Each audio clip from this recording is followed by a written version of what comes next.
mga tita niyong wannabe bakers. So, nag-decide kaming magbabarkada na mag-baking naman. Maiba sa dating gawin, na kain at kape lang. So, after naming mag-wash ng hands, need mag-apron. Ayan, ready na kami. So, start na tayo. So, syempre di ako pinanganak sa kusina, kaya kailangan ko lahat ng tulong para makatawid sa pinasok to. Ayan, makikita mo parang naghahabol lang step si Tita Penyo para i-gather lahat ng tools. Next, syempre kailangan ko isa-isahin na yung mga ingredients dahil nga hindi ako marunong. Kailangan natin masakto ang mga sukat ng mga ingredients or else lagot, di ba? At ayan, makikita mo, dapat talaga nasa sukat para at least tamang-tama. Akala mo expert na dyan, no? Pero actually, nakalimutan ko kung ano yung flour, corn flour at baking powder. Pare-parehas naman kasing puti. Tapos need paghaluin pala yung milk at saka yung butter, tapos ilagay sa microwave.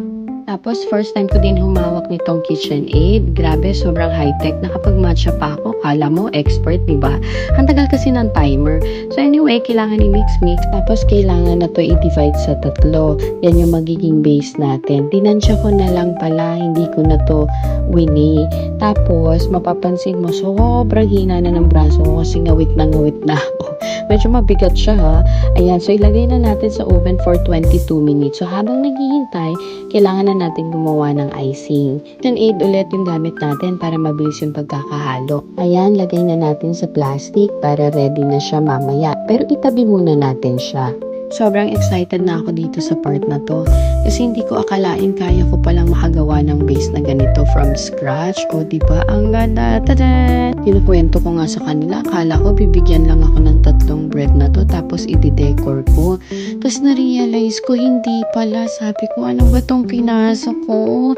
Gagawin ko siya from scratch. Kahit na magluto ng hotdog, wala akong alam. Oh my gosh. Pero na-realize ko, sobrang fulfilling pala. Kahit alam mo, sobrang sakit sa balakang, sobrang saya ko.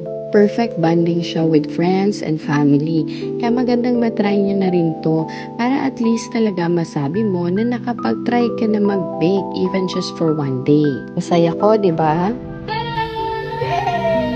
O siya, ipapahinga ko na yung balakang ko. Bye!